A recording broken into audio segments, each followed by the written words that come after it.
Good morning, all of you. Today I will discuss about fiber crops, class 8 social science, chapter 5 agriculture.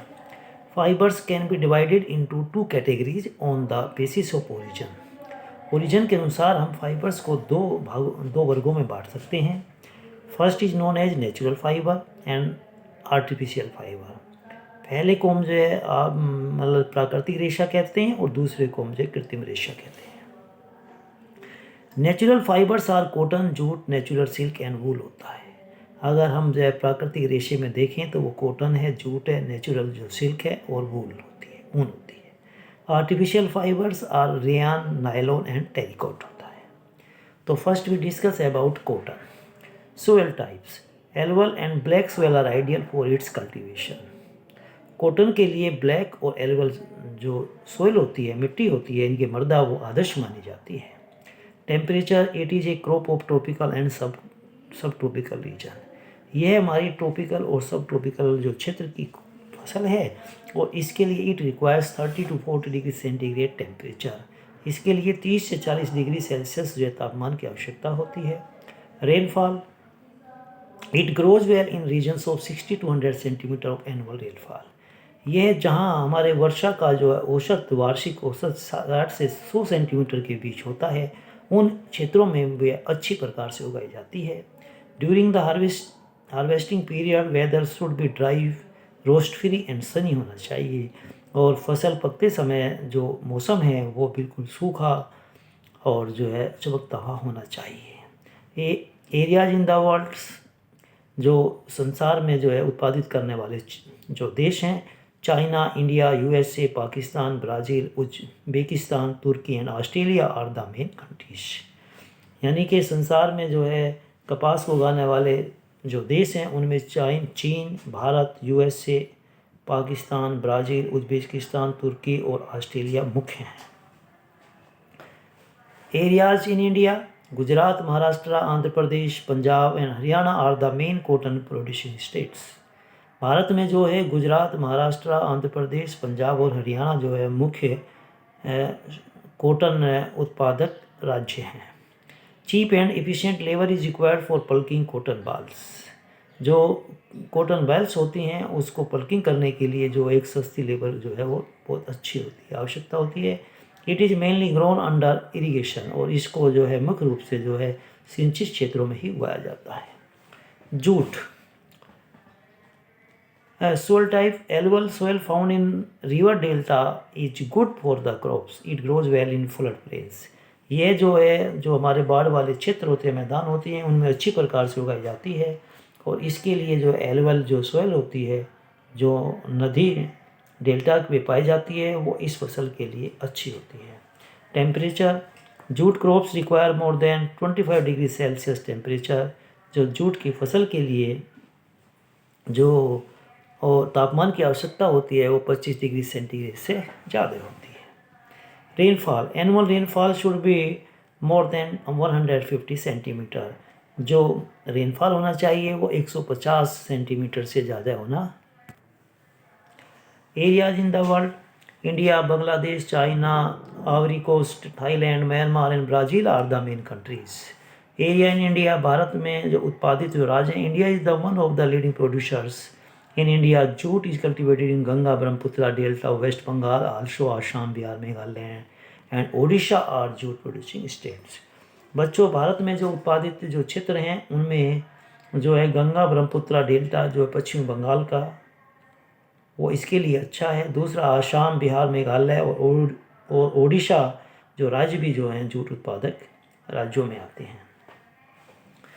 Beverage crops. Tea and coffee are two important beverage crops. Tea soil types, a deep, well-drained, fertile alluvial soil is good for the crops. इसके लिए जो हमारी सबसे अच्छी जो alluvial soil जो है वो अच्छी मानी जाती है. Temperature, it grows well in hot and humid condition of the tropical and subtropical region. इसके लिए जो hot और humid जो है क्लाइमेट जो है वो सबसे अच्छा माना जाता है. जो टेम्परेचर रिक्वायरमेंट होती है वो 20 डिग्री सेल्सियस से लेकर के 30 डिग्री सेल्सियस होता है. Rainfall, it needs 150 to 300 centimetre of annual rainfall. इसके लिए 150 से लेकर के 300 सेंटीमीटर वार्षिक रेनफॉल की आवश्यकता होती है।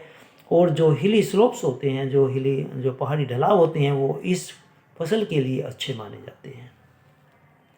एरियाज इन द वर्ल्ड, संसार में उत्पादित क्षेत्र हैं China, India, Kenya, Sri Lanka, Turkey, Indonesia, Vietnam, Japan, Iran and Argentina are the leading producers of tea. Area in India, Bharat में उत्पादित क्षेत्र जो होते हैं, Assam, Kerala, Tamil Nadu and West Bengal are major tea producing state. Coffee soil type, coffee needs well drained fertile soil in hilly slopes. Coffee के लिए जो सबसे उपजाऊ मिट्टी मानी जाती है वो पहाड़ी ढलान माने जाते हैं। Temperature, coffee plant needs hot and humid climates and in ideal temperature for cultivation is 15 to 28 degree Celsius. इसके लिए 15 से 28 डिग्री सेल्सियस की आवश्यकता होती है। Rainfall requirement is 150 centimetre. इसके लिए जो रेनफॉल होता है वो 150 से 200 सेंटीमीटर होता है। और irrigation is required where the annual rainfall is less than 200 centimetre. जहाँ एनुअल रेनफॉल 100 सेंटीमीटर से नीचे होता है तो उसके लिए सिंचाई जो है वो आवश्यक होती है। Areas in the world, Brazil is the leading producer of coffee in the world. Brazil जो है कॉफ़ी उत्पादन में जो है अच्छा देश है संसार में। Vietnam, Colombia, Indonesia, Ethiopia, India and Honduras, Uganda and Mexico are the other main coffee producing countries. Areas in India, major coffee producing state of India are hilly region of Karnataka, Kerala and Tamil Nadu. Bharat में जो उत्पादित क्षेत्र हैं, जो राज्य हैं, उनमें कर्नाटका, केरला और तमिलनाडु। एग्रीकल्चर डेवलपमेंट,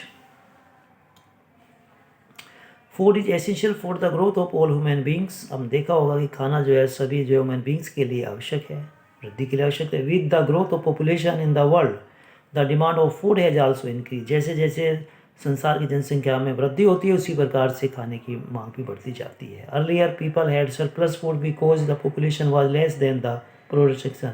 पहले जो है फूड की जो है हमारे पास अतिरिक्त क्षमता होती थी, लेकिन उस समय जो जनसंख्या कम थी। With the passage of time, population explosion has increased the pressure on land to produce more food। और जैसे जैसे जनसंख्या बढ़ी उसका भार जो है भूमि पर बढ़ता चला गया और उसके लिए ज़्यादा खाने की आवश्यकता पड़ने लगी। This situation compel the people to develop new techniques of agriculture. तो इसलिए लोगों को जो है नई तकनीकों को, कृषि के लिए नई तकनीक जो विकसित करनी पड़ी। So that productivity could be increase, जिससे उत्पादकता क्षमता बढ़ी। The farmers started using HYV of seeds, fertilizers, pesticides, insecticides and modern equipment। और जो किसानों ने HYV सीड्स, फर्टिलाइजर्स, पेस्टिसाइड्स और इंसेक्टिसाइड्स आदि वगैरह जो है मॉडर्न इक्विपमेंट है उसको यूज करना शुरू कर दिया। Now some countries have developed genetically modified crop through biotechnology. Biotechnology involves the use of living organisms and bioprocess in engineering, technology, medicine, etc. It also covers genetic engineering, cell and tissues, culture technology, manufacture of drugs, environmental management, etc. In this, the higher yield is produced by introducing foreign genes from different species. It has more nutritional value, better flavor and color in the food. The use of genetically modified crops is still limited. Scientists believe that genetically modified crops can help the environment by reducing the problem of pesticides. Critics of biotechnology are worried about the adverse effect of genetically modified crops on the environment. आपने देखा होगा कि जो critics of biotechnology का जो है कि एक बुरा प्रभाव पड़ा जो हमारे वातावरण के ऊपर। In developing countries manual labour is use for most of the agriculture activities, where as in developed countries agriculture highly machine. आपने देखा होगा जो विकासशील देश हैं उसमें ज़्यादातर जो है हम मानव श्रम इस्तेमाल किया जाता है, लेकिन जो विकसित देश होते हैं उसमें ज़्यादातर हम मशीनों का इस्तेमाल करते हैं। Most of the population of the developing countries is engage in agriculture. आपने देखा होगा ज़्यादा से जितने भी हमारे विकासशील देश होते हैं उसमें ज़्यादा से जनसंख्या जो है कृषि में लगी होती हैं। एंड इट्स एलाइड एक्टिविटीज, जो उससे संबंधित गतिविधियाँ होती हैं। However the ratio population in agriculture minimum developed countries like Canada and USA. अगर हम देखें कि जनसंख्या का जो खेती में जो कम से कम अनुपात है वो विकसित देशों में है, जैसे कनाडा और यूएसए में है।